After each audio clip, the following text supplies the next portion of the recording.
Binabantayang si 99W na natiling under observation at wala pa ring significant na changes sa kanya. Bagamat nanatiling mataas ang mga forecast na mga ipinapakita pa rin ng mga computer models na mayroong posible pa rin binabantayan na cluster na ating namataan pa since kahapon. Pero nalalabing muli ng bansa, patuloy pa rin sa magiging fairly weather ang buong bahagi ng Luzon hanggang Southern Luzon area. Ilang parte na nakataas ang forecast ngayon na posibleng ulanin sa Metro Manila, medyo mataas na. At Mindanao, patuloy pa rin makakaramdam ng mga kalat-katapang ulan. Bunsod pa rin ang tuloy-tuloy na sa first trap mula kay 99W.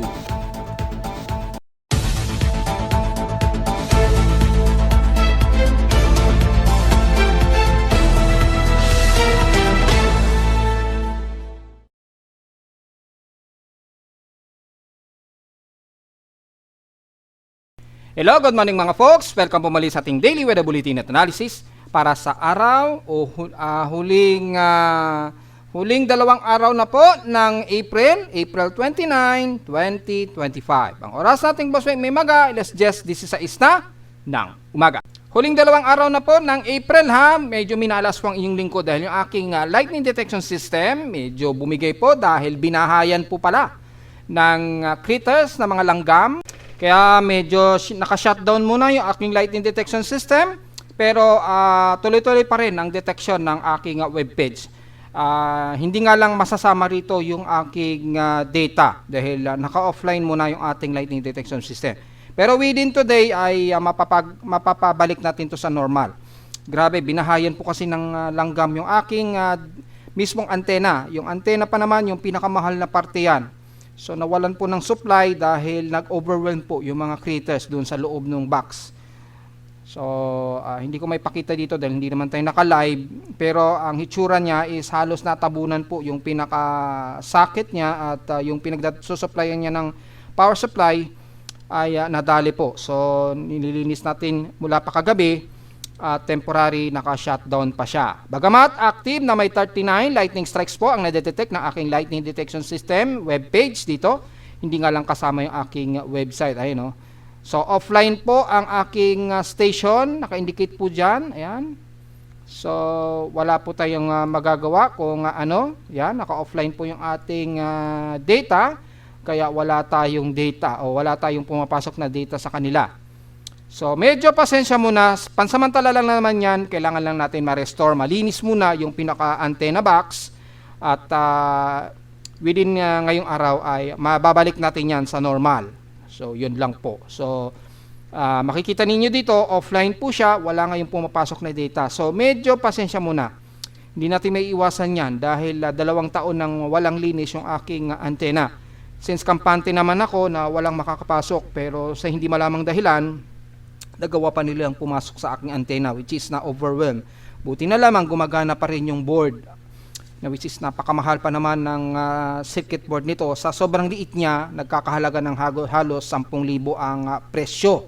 Nakakatakot. Samantala, sa lagay ng ating panahon muna ay mula kahapon, first time kaming inulan ngayon.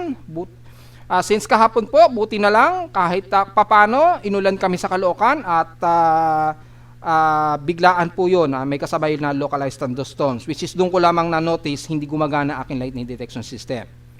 So again, meron tayong total na lightning strikes of 39 lightning strikes dito sa may bandang kaluran ng Northern Luzon. So ibig sabihin, anytime mukhang magkakaroon na naman tayo ng mga localized thunderstorms dito sa parting ng Luzon, pero tuloy-tuloy pa rin ang alinsangan. Sa ating Doppler radar imagery naman mula sa data feed ni Pag-asa, may mga ilang water vapor lamang umiiral. So expected na magkakaroon pa rin ng mga ilang isolated localized thunderstorms.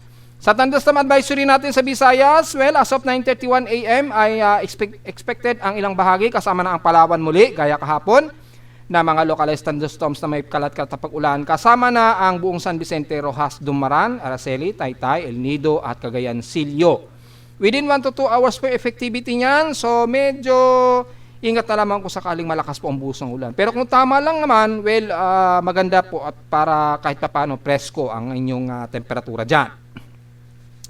Sa may Mindanao, patuloy pa rin ang makakaranas ng mga localized thunderstorms. Well, as usual po yan, gaya pa rin kahapon, pero kasama dito ang Davao City at Misamis Oriental. Within 12 hours daw ang forecast niyan. Sa NCR, as of 10 o'clock AM ngayong maga, ay expected ang nakataas na forecast ng muli, gaya kahapon. Kaya medyo natuwa ang inyong lingkod dahil inulan din kami rito sa Caloocan. So mangyayaring muli ang forecast na yan ngayong araw kasama ang Metro Manila, kasama na ang katabi nito, Bulacan, Rizal, Laguna hanggang Cavite yan. So at least ingat na lamang kung gaya kahapon, bumuhos ka agad ng halos mahigit sa 30 mm a second yung buhos niya. So halos nagkaroon ng pagbaha biglaan kahapon. So binahaba, malamang sa iba sa amin sa Caloocan, binaha ang area. Pero agad-agad din naman bumabayan dahil sobrang tuyo naman ang aming paligid dahil nga po hindi kami inulan since April 1. Sa Visayas naman nakataas most likely ang halos buong Negros region kasama ng Iloilo, Guimaras, Antique, Capiz, so halos buong Panay Island, kasama na ang Leyte, mapa-Southern Leyte lalo na sa may Biliran at Eastern Samar naman ang iiral na mga pag-ulan na may kasamang localized thunderstorms within 12 hours daw yan. So medyo ready po at ingat na lamang kung bigla ang malakas ang buhos ng ulan para iwas flash floods. At sa extreme northern Luzon naman, ang Cagayan nakataas ang forecast na magkakaroon ng mga ilang localized thunderstorms sa kanila within 12 hours po. So be ready na lamang mga folks, especially dyan sa may bandang Aurora region po. Sa may bandang Tugigaraw o bandang Isabela, medyo may localized thunderstorms na rin yan. Base dito sa ating lightning detection system, kahit na offline kami sa Caloocan. Since membro naman kasi ang inyong lingkod at nagbibigay ng data, nakaka-receive pa rin tayo ng data. Pero oras na umabot ng isang buwan at hindi tayo nagdi-distribute ng data, automatic aalisin ang inyong lingkod, yung listahan ng inyong lingkod sa online website ng Blizzard Tong. So, siyempre, hindi na tayo nagbibigay ng data. Siyempre, aalisin nila yung free service sa inyong lingkod. So, kailangan ma-restore ko yung aking lightning detection device para tuloy-tuloy lang ang ating serbisyo. Sa ating current conditions, overcast, gloomy at haze at few clouds ang umiiral dito sa amin sa Caloocan. So, despite na maaraw, makikita sa live CCTV snapshots, medyo nag-overcast pa rin kami dito sa Caloocan. So, tuloy-tuloy pa rin ang alinsangan. So, wag masyadong bibilad at uminom pa rin ng maraming tubig dahil despite na nagkakaroon na tayo ng mga localized thunderstorms, tuloy-tuloy pa rin ang alinsangan natin kahit first week po ng May yan ha. Sa lowest sa picture na itala, Naki Weather Station kaninang 4:31 AM, nakapagtala kami ng lowest of 26.8 degrees Celsius at kahapon ay pinakamataas na sa amin sa Caloocan, umabot ng 35.2 degrees Celsius, kahapon ito ng hapon at 1:28 PM. Ibig sabihin lamang, napakataas pa rin ang aming heat index dahil po sa sobrang taas ng aming outside humidity kahapon, kaya umabot sa 49.9 degrees Celsius o halos 50 degrees Celsius po ang aming naging init pandama kahapon sa Caloocan. So despite na inulan kami ay mataas pa rin ang aming heat index. Usapang heat index, ang forecast namin expected as of 9:05 AM, nasa 42.2 danger. Heat index na po agad kami. So base sa ating heat index forecast, tugmang-tugma po ang forecast at sa aming actual reading ng aming weather station. Nasa 42 degrees Celsius po ang aming heat index. So eksakto sa forecast.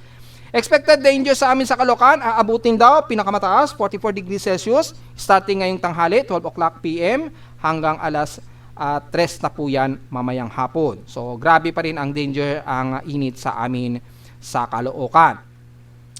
Sa iba't ibang lugar naman sa bansa, well, kung titingnan naman natin, simulan uli natin sa may bandang Lawag, Ilocos Norte. Expected heat index sa inyo dyan, 39 degrees Celsius po, extreme caution. At aabot sa pinakamataas na 42 degrees Celsius. Pinakamataas, starting mamayang alas 2 ng hapon hanggang alas 4 ng hapon.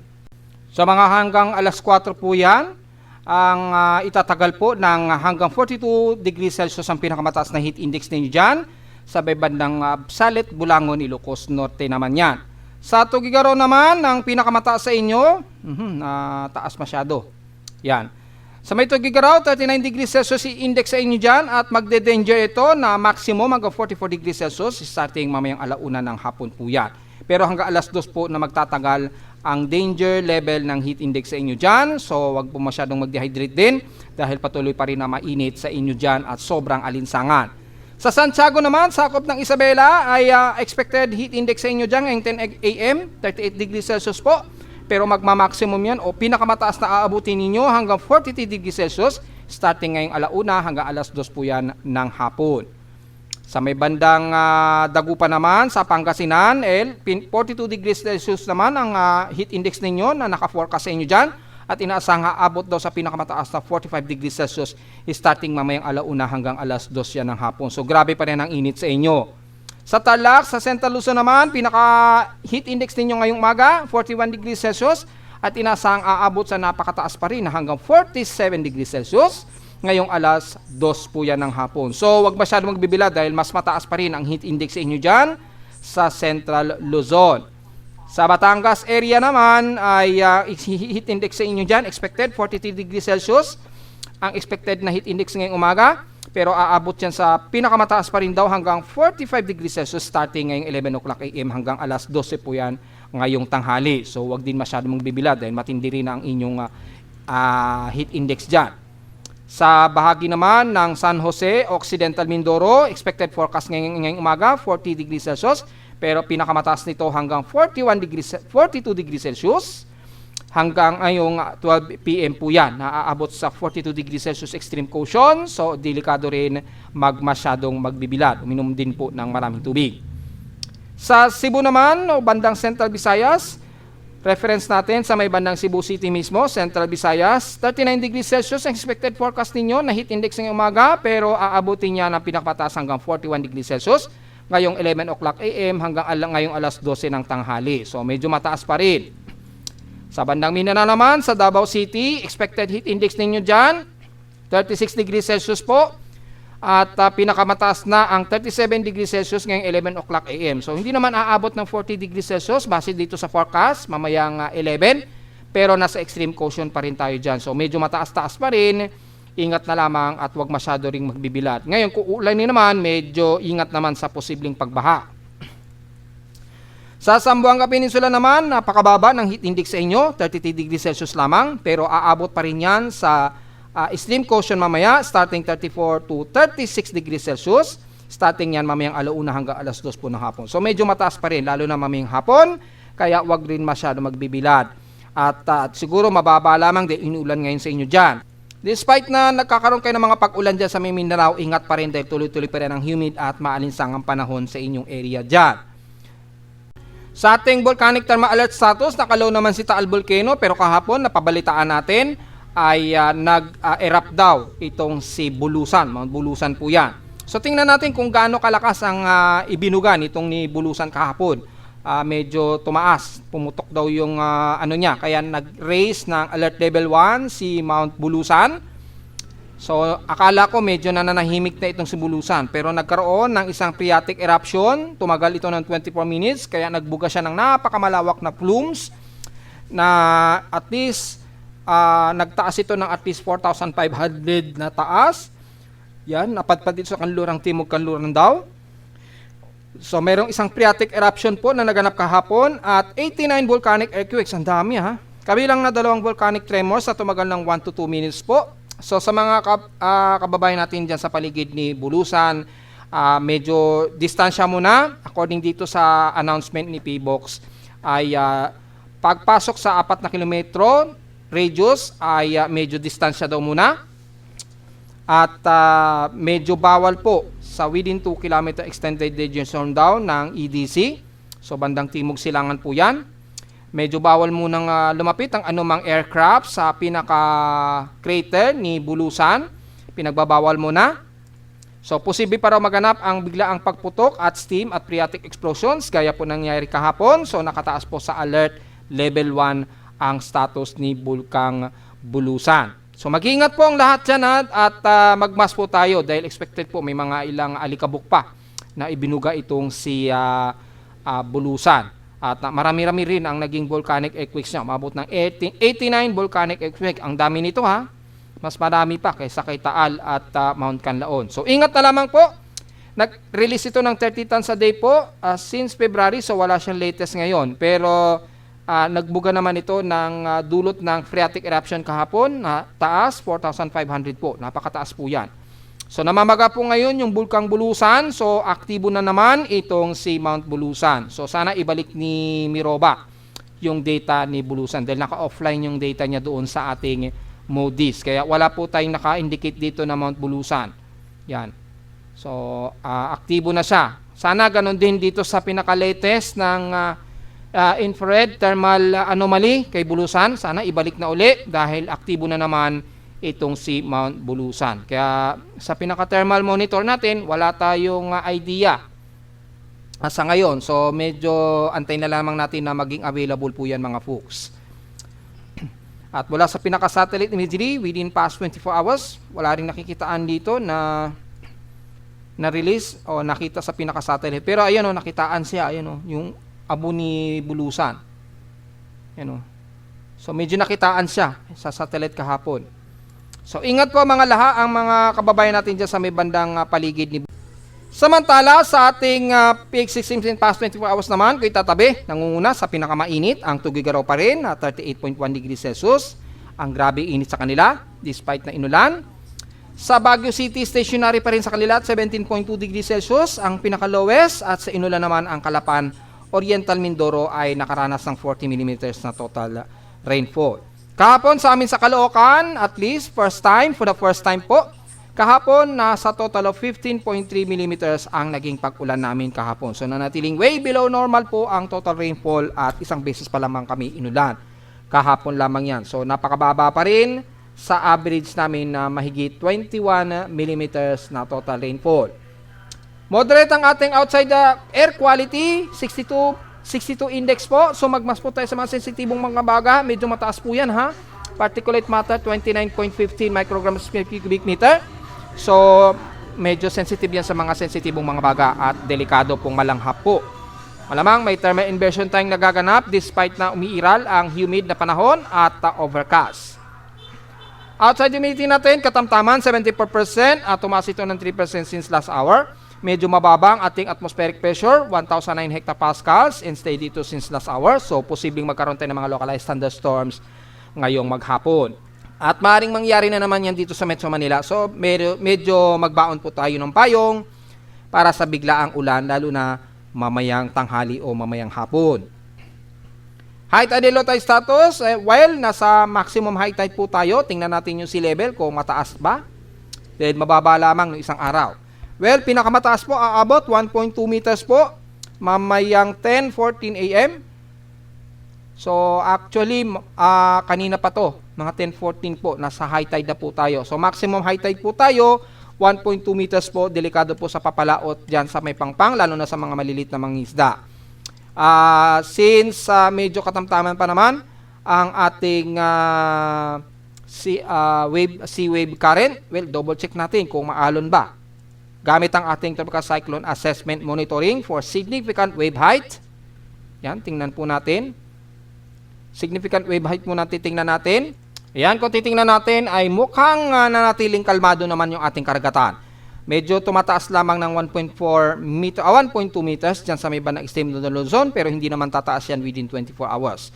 Sa lalabi ng buong baybay ng bansa, kalmado naman, pero ingat pa rin sa daloy ng easterly trade wind. Ayan, malakas po yung bugso ng easterly trade wind. So, ingat pa rin sa papalaot at since high tide po tayo ngayon, delikado po sa mga maliliit na chikiting ng maliligo. Bantayin po natin yung mga chikiting natin dahil malalim po ang karagatan kahit sa medyo pangpang ha, para iwas may madisgrasya.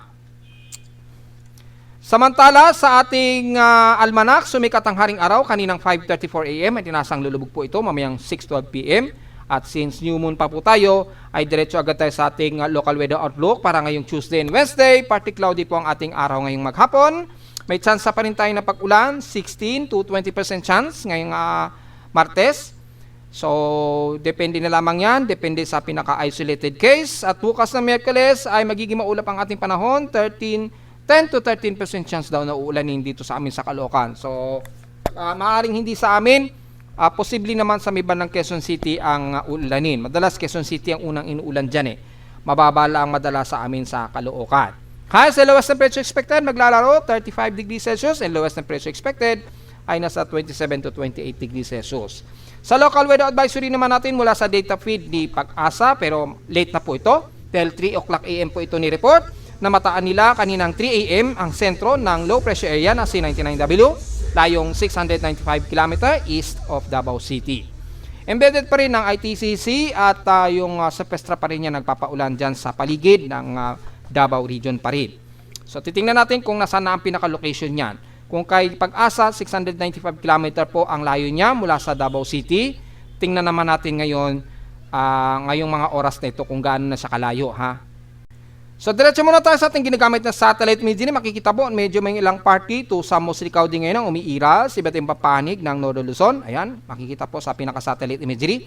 Pero manipis lamang ito, so katamtaman, fairly weather pa rin ang iiral. May mga ilang party to sa Muslicaw din lamang ang iiral dito sa may bandang extreme Northern Luzon, especially sa may bandang Tugigaraw or bandang Isabela area.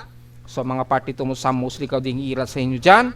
At sa kanluran naman ay maaliwalas pa rin ang inyong panahon pababa ng Central Luzon kasama na ang Metro Manila. So tuloy-tuloy pa rin tayo na magiging maaraw pero nagkakaroon tayo ng medyo overcast at partly to mostly cloudy lalo na sa hapon po. So expected ang mga isolated rain showers and localized thunderstorms maging sa Metro Manila at ilang parte ng Calabarzon area. Southern Luzon naman mula sa Bicol region, well, magkakaroon kayo ng mga forecast na at least 60 to 70% daw na uulanin, especially ngayong tanghali o hapon. Bagamat medyo fairly weather ngayon ang umiilan ngayon sa buong Kabikulan area mula Camarines Norte hanggang Sorsogon na yan. Pero nakataas ang mga forecast na mga ilang kalat-kalat at isolated rain showers po, especially sa hapon o sa gabi. So medyo ready pa rin sa inyong mga payong at ingat na lamang sa mga biglaang buhos ng ulan. Isolated lamang po yan, so medyo prepare na lamang at all times. Pero dito base sa ating satellite imagery kasi wala tayong nakikitaan na makakapal na kaulapan ngayon na magdadala ng malawakang pag-ulan. Sa Mimaropa naman, party to sa Muslicaw din ng umiiral at may mga kalat-katapag ulan, medium o moderate rain showers ngayon ang umiiral dito sa paligid ng Taytay at El Nido sa Palawan. Ganon din sa may bandang Puerto Princesa, may mga ilang light rain showers tayong namamataan dyan. So expected po ang mga localized thunderstorms, especially po sa hapon. Pero medyo moderate pa rin ang inyong panahon dyan, kasama na ang Brooks Point, Batarasa at Balabac. At sa may bandang West Philippine Sea, boundary dyan sa may Palawan, ay katamtaman at medyo maaliwalas naman ang inyong panahon. Bagamat overcast din, asahan din ang mga biglaang maulap-ulap anytime. Mula sa Southern Luzon naman, sa may Marinduque, Romblon at Masbate, katamtaman din nalagay ng panahon. Moderate ang weather natin dyan, kabilang na ang bahagi ng Visayas. Puro isolated rain showers po ang nakataas sa forecast sa buong bahagi ng kaluran ng Visayas. Mula Panay Island, Negros Region, Central Visayas, kasama na ang Cebu, Bohol at Siquijor. At sa may bandang eastern part naman ng Visayas, mula Samar hanggang Southern Leyte ay mas makakaranas kayo ng mga isolated rain showers. At may mga localized thunderstorms mga iiral, lalo na dyan sa may bandang Southern Leyte at pagitan ng General MacArthur or bandang Gian Eastern Samar hanggang Borongan Eastern Samar po. Madalas medyo may mga ulan-ulan po nakakalat sa inyo dyan. Bagamat hindi naman ganun kalakasan na magiging ulan, ay medyo magkocontrol po yan sa ating temperatura. So wala tayong magiging komento masyado o ikakabahala masyado. Sa may Mindanao naman, ang eastern part ng Mindanao, well, mula sa Surigao del Norte, kasama na ang bahagi ng Kabadbaran, the rest ng Butuan, or the rest ng Agusan del Sur ay makakaranas ng mga maulap. Overcast tayo in gloomy dyan so expected na mga isolated rain showers and localized thunderstorms na medyo nararanasan sa ilang bahagi ng Surigao del Norte, lalo na sa Tandag, pababa na yan ang bandang Bislig. So ingat po, asahan po mga localized thunderstorms na umiiral ngayon dyan sa inyo. Ingat po sa posibleng pagbaha just in case. Mag-heavy rain showers po mula Bislig, pababa na yan ng bandang Boslon, Bangaga, hanggang sa bababa na yan ng Manay. Bagamat moderate ang lagay ng panahon, pero partly to Muslicaw din ang sa rest ng Agusan del Sur, hanggang dyan sa bandang Davao de Oro o Compostela Valley area. Moderate din ang lagay ng panahon sa buong bahagi ng Northern Luzon, mula sa bahagi ng Misamis Oriental, kasama ng Cagayan de Oro, hanggang dyan sa boundary ng Iligan Pero asahan din ang isolated rain showers and localized thunderstorms sa hapon. Pero mataas uli ang inyong alinsangan o humid sa maghapon despite na nagiging maulap sa inyo maging sa Davao region. Kalat-kalat isolated rain showers din ang umiiral sa may bandang Davao Oriental, especially sa may bandang Banay-Banay, Mati, pababa na yan ng Governor Rosso, at ilang bahagi sa Panabo at Davao City. At the rest, maulap muna ang iiral sa bahagi ng Davao del Sur at Davao Occidental. Magiging partly cloudy rin, pero sa ngayon, maaliwalas, katamtaman na lagay ng panahon sa buong bahagi ng Sorsogon area mula South Cotabato, Sultan Kudarat, Maguindanao del Sur, hanggang North Cotabato na yan. Mula Lanao del Sur, papasok ng Lanao del Norte hanggang Misamis Occidental, bagamat katamtaman din ng lagay na panahon at maaraw, asahan din ang mga isolated rain showers pagsapit po yan ngayong tanghali, hapon, gabi o madaling araw. Magkakaroon kayo ng mga isolated rain showers, bunsod pa rin ang tuloy-tuloy na near equatorial trough, kasabay po ng embedded nitong C99W dito sa may bandang silangan karagatan ng Eastern Mindanao. Magdadala pa rin yan ng mga kalat-kat na pag-ulan sa may bandang eastern part ng Mindanao.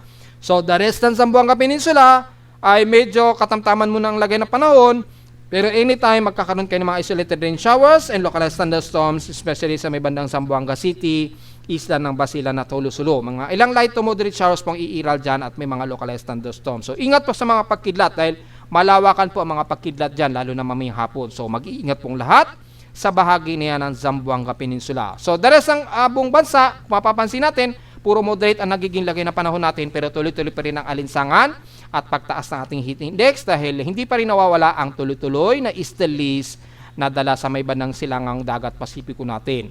Despite sa may bandang katimugan ng bansa natin, medyo nagiging maulap dahil nga po embedded pa rin ang intertropical convergence zone dito sa may bandang katimugan ng Mindanao na sinasabayan naman ng mga ilang convectivity dito sa may bandang east-southeast ng Mindanao. At dito nga po sa may bandang silangan ng Palau o southwest ng Guam na medyo merong mga cluster na rin tayong binabantayan na nagkakaroon din ng mga shallow convectivity ngayong araw. So sa status naman, gamit ang ating computer generated tropical cyclone sector, stationary pa rin itong C99W. As of 10:30 AM, nasa 1,007 hectopascals ang center air pressure na ngayon ito at nanatiling walang pinagbago sa kanyang maximum wind speed po. Pero kumikilos ito pa northward or northeastward. So medyo pa northeastward pa ang kilos niya. Bandang pa ganun muna. Pero tuloy-tuloy yan pa west-northwest pa rin o northwestward pa rin ang naituturing na galaw niya. Medyo magalaw lang ang kilos niya. So yun po at bumababa ng mas bumaba po ng bahagya ang kanyang central air pressure. So dito natin malalaman kung magkakaroon pa ng further intensification dahil kung i-combine natin yung Himawari RB ay halos mahina pa rin o napakahilaw pa rin yung kanyang shallow convectivity nito embedded ng ITCC kaya under observation pa rin at wala pa rin siyang pinagbago as of now. Until magkaroon siya ng development siguro starting bukas po yan dahil binanggit na natin isang araw pa within April 30 hanggang May 3 po, doon natin malalaman talaga kung tuluyan itong magkakaroon ng mas malakas na development or maaring manatili na lamang siyang remnants or trough na papalitan naman ng isang bagong shallow low pressure area dito or posibleng maging isang invest po na sa ngayon ay mababa pa. So yun po, at since mula sa ating floating satellite imagery, medyo napaka-shallow pa nung convectivity niya, napakanipis pa. Dahil malakas-lakas pa rin yung vertical wind shear na dala nga po ng easterly. So medyo alinlangan pa ang development ni 99W. So natili pa rin negative yung ating mga ensembles. Wala pa rin indication na nagkakaroon ng mas mataas o moderate observation. So diretso agad tayo sa ating tropical cyclone assessment monitoring para sa mga tropical cyclone genesis niya kung sakali at yung kanyang mga anomaly gamit ang ating Western Pacific monitoring. Mula rito sa may bandang Western Pacific ay halos wala po o nawala na po yung monitoring. Kahapon hanggang 15% lamang ang inabot at ngayon wala na naman po. Within 24 to the next 24 hours. So natiling mababa talaga ang posibleng lumakas itong C99W sa ngayon. At nanatili pa rin nasa invest to moderate pa lamang yung vorticity niya o yung probability niya. So very uncertain pa rin na ito ay lalakas. At humina na rin yung kanyang convergence. Numipis na, bumaba na po sa pinaka-neutral to possibility of development. Ganon din yung cluster na binabantay natin dito. Bumaba rin ng bahagya yung possibility. So under possibility of development pa lamang yung kanyang convection dito o convectivity. So natiling very uncertain at disorganized kaya hindi pa natin masasabi na magiging aktibong bagyo yan. So may mga kumakalat kasi magiging typhoon category pa raw kaagad. Wag po agad paniwalaan yung mga ganong kumakalat ha, kasi binagbabatayan pa lang naman nila yung mga long range forecast eh. Hindi mo na natin tinitingnan yung pinaka real time probability kung iyan ba ay mangyayari. Dapat tinitingnan muna nila yung real time probability kung posible ba itong lumakas. Sa ngayon kasi hindi natin nakikitaan eh. Kaya ang nangyayari tuloy, yung mga kababayan sa nagpo-post, natatakot agad. Iisip agad nila magiging typhoon category agad. Again, ay wag po muna paniniwalaan na magiging typhoon category agad itong si 99W ha. Dahil base dito sa ating real-time probability monitoring, napakababa po na maging isang mas malakas na bagyo ngayon niyang si 99W. Ito ngang binabantay natin sa may bandang south of Guam, halos hindi na siya nasa favorable possibly na lang siya So humina rin po itong binabantay natin sa may bandang south of Guam. Yung kanyang horizontal anomaly bumaba rin Then yung indication of probability for cyclonic indication mababa rin, so wala tayong nakikitaan din. Kaya ganoon na lamang sa ipinapakita ng mga global spectral model natin. Wala talaga. Wala rin tayong pinapakitaan. So hindi talaga natin pwedeng sabihin na magiging aktibong bagyo yang si 99W as of now. Titingnan natin yan hanggang April 30 hanggang May 3 po yan para doon talaga magkakaalaman kung magkakaroon ng upward o biglang magkaroon ng rapid intensification. Sa mean sea level pressure, halos negative din na pinapakita pero lowest of 1,008 hectopascals po ang pinakamababa sa kanya. Pero hindi ito nagkaroon ng further intensification. Kaya hindi talaga natin pwedeng sabihin na lumakas yan. Bagamat sa mga computer models mula kay GPS, makikita tuloy-tuloy pa rin ang paglakas nito. Yan, naging tropical depression pa nga ito, then tropical storm, itong si 99W. At yung kasunod sa kanya na cluster, lumakas din, naging tropical depression din, and naging tropical storm din. Ang forecast nito ay, yun nga po, hanggang May 3. So, starting May 30 ay magkakaroon siya ng organized development. So, bukas po, magkakaalaman talaga kung mangyayari yung dalawang yan. Sa ngayon po talaga hindi pa natin pwedeng paniwalaan yung forecast na ito. Dahil kung titingnan natin kay SMWF, nanatiling kalmado pa rin yung forecast niya. Ayan, nawala na po si 99W. So bumalik po sa pinaka-normal yung forecast niya. So kung tinignan nyo po sa pinaka-forecast genesis natin sa Facebook, marami kasi nagsasabi yung pinost ko, magiging bagyo daw pala. Hindi po. Ipapaliwanag ko po ha. Yang Genesis na pinakita natin kahapon, ang nakalagay dyan, kung babasahin ninyo, Tropical Cyclone Strike Probability. Ang ibig sabihin po niya, kapag ang isang bagyo ay naging aktibo na siya. So, ang pinapakita lang naman dito, ito yung simulation ng Genesis progress ng forecast niya kapag naging aktibong bagyo na siya. Halimbawa, si 99W, tumaas na, naging tropical depression niya. Halimbawa, pagka ganun po, papasok na tayo sa tropical cyclone strike probability. So, kung babasahin nyo yung description kay ECMWF, yun din ang papaliwanag nila. So, wag nyo po itong gagamiting basihan para sa pagpo-forecast ng magiging bagyo po ha. Hindi po. Mali po yun. Mali po yung pagkakaintindi nyo po dyan. Hindi po lahat ng lumalabas sa mga data ng mga iba't ibang weather agencies, ganun kagad mangyayari po. Mali po yun ha. Nami-mislead po yung mga tao. So, bago natin gamitin yan, kailangan muna nating aralin o intindihin kung ano ba ang significant purpose ng nito, yung mga pinapakita na yan. So makikita natin dito is tropical cyclone strike probability siya. Ibig sabihin, pag si 99W naging ganap na aktibong low pressure area na, ito ngayon ang magiging forecast niya. Kikilos yan pa west-northwestward, tatawirin ng Central Visayas, then tatagos ito sa may bandang kanluran ng Mindoro or bandang kanluran po ng northwestern ng Palawan. So makikita natin dito yung intensity o paglakas ng probability niya ay naglalaro sa 30 hanggang 50 o to 60% na po in the next 144 to 168 hour period po yan. Yan po yung extended forecast po niya. Kapag ito ay naging aggressive o aktibong bagyo na po. Yan po ang magiging track niya o yung dadaanan ng bagyo po. So kung titingnan ninyo doon sa pinaka-forecast ni Pag-asa, yung weekly forecast nila, sa ECMWF din nila kinuha yan. Yan din yun yung strike probability. Hindi na iniba na lang ni Pag-asa. Kung mababasa ninyo dito doon yung forecast, tropical cyclone forecast, yung possible development at yung magiging daan. Pero ang totoo niyan, yan yung strike probability kapag nag-develop na isang bagyo. Kay ECMWF, makikita nyo dyan, anomaly. Ang tawag kay ECMWF doon sa pinapakita kay Pag-asa, yung tropical cyclone forecast nila, ay isang anomaly po yan. Ibig sabihin po ng anomaly, ito yung magiging possible development niya kasabay nung magiging kilos ng bagyo po. Kaya may nakikita na kayong mga extended forecast, long range forecast. So kahit hindi ko po tingnan yan, ay alam ko pong noon pa ay naging observation yan sa ni Pag-asa sa inyong lingkod, ngayon ginagamit na nila. Dati-dati wala po silang ganun. Pero dahil sa inyong lingkod na nagpo-post po tayo ng mga ilang Genesis, mula pong nakarang 4 na taon pa, 5 taon pa, o 4 years o 5 years ago, nagkaroon ng idea si Pag-asa gumamit po. At which is kinuha din nila yan kay SMWF. Ang tawag kay SMWF dyan, Tropical Cyclone Forecast Anomaly or Tropical Cyclone Strike Probability naman. Kapag yung isang low pressure area o invest ay naging isang aktibong bagyo. Bawa, tinawag na ni Pag-asang Tropical Depression, C99W.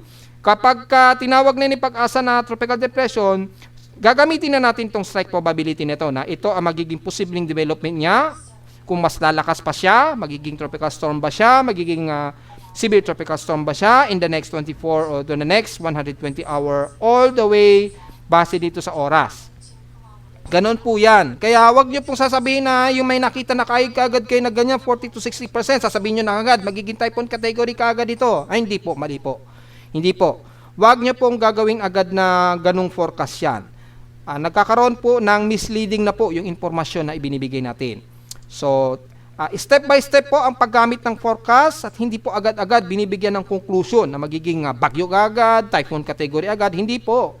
Kasi yung madalas na tinitingnan nyo kahit ka-windy, mean sea level pressure kadalasan yan eh. Kaya nga po tinatawag na mean sea level pressure, gaya dito.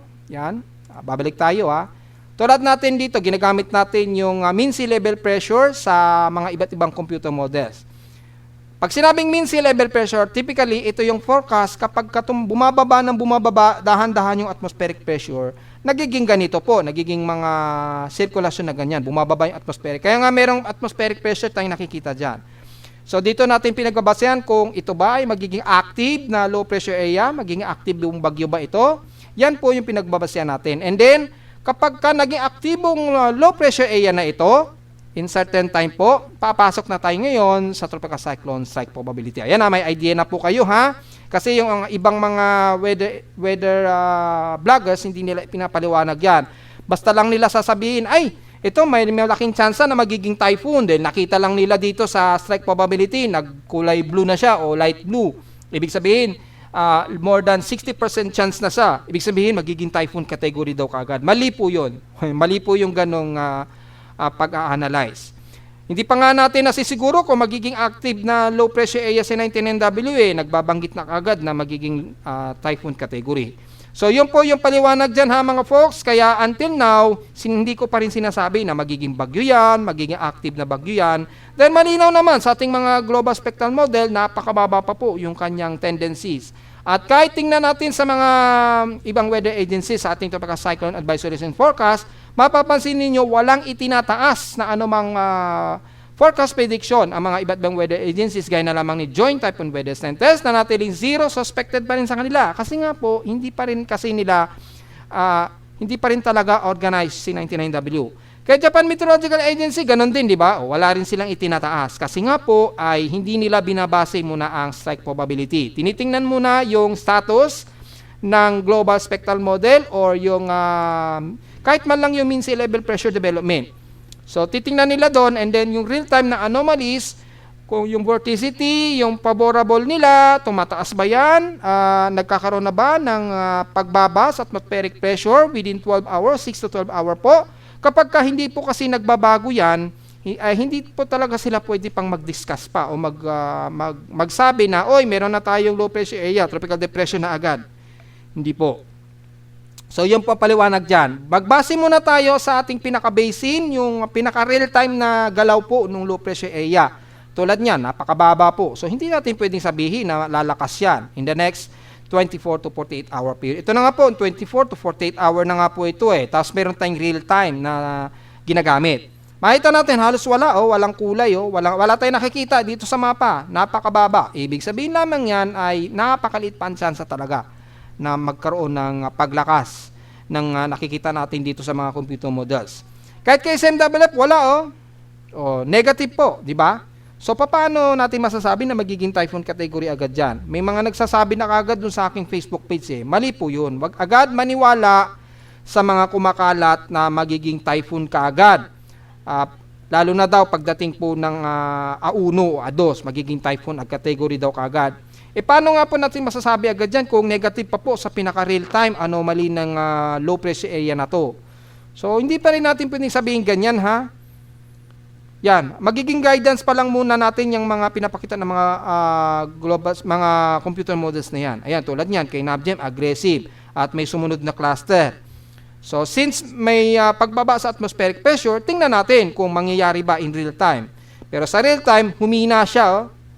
So, naging from favorable, naging possibly na lang siya. So, malayo sa pinapakita ng mga computer models na ito. So, hindi talaga natin pwedeng sabihin in May 1 to May 3 magiging typhoon category agad. Wag pong gano'n. Wag po tayo magbibigay agad sa mga tao na ganun agad ang sasapitin ng isang bagyo. Ha?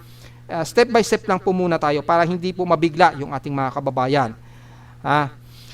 Yun lamang po. So, sa ngayon ay napaka-negative pa rin. Bagamat mataas ang ipinapakita ng mga ibang agencies pero hindi tugma sa ECMWF at iba't ibang mga weather agencies gaya na lamang ni Japan Meteorological Agency at Joint Typhoon Weather Centers. At lalo na sa ating West Pacific Basin Monitoring. Napaka-negative po at hindi pa talaga tugma-tugma yung mga forecast.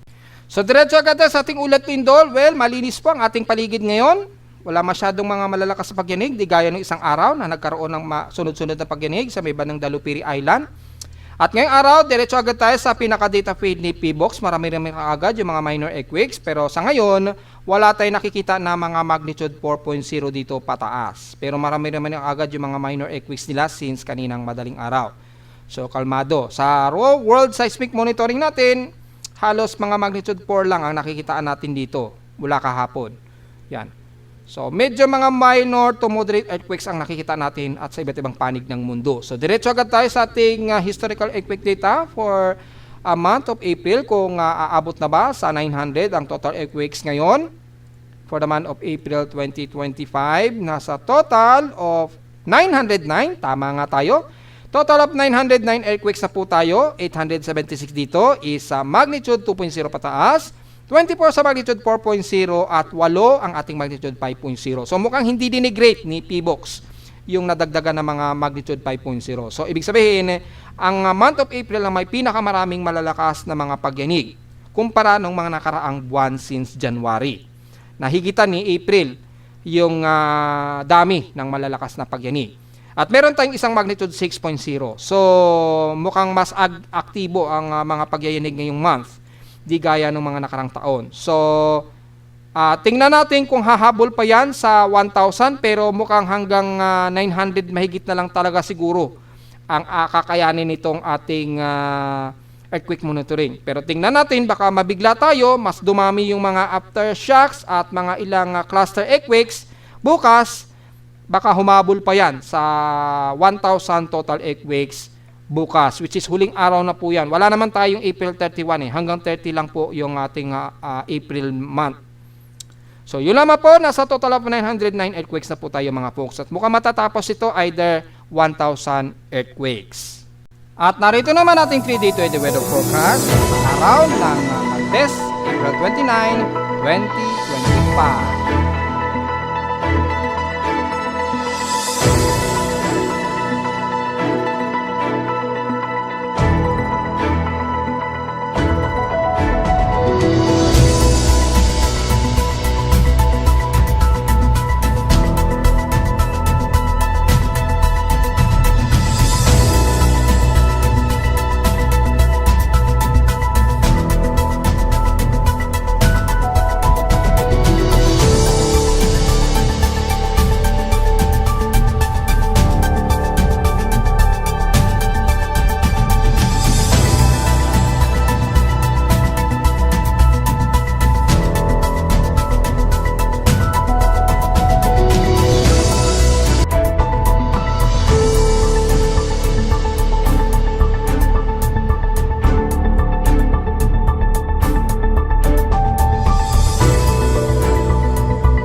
At hanggang dito na lang po ating daily weather bulletin at analysis para sa araw ng Martes, April 29, 2025. Huwag pong kalimutan na mag-like, share, subscribe po sa ating YouTube channel at visit lamang anytime sa ating website na www.pimoweather.com para sa ibang detalye na gusto nyo malaman na hindi natin nagsama ngayong umaga sa ating report.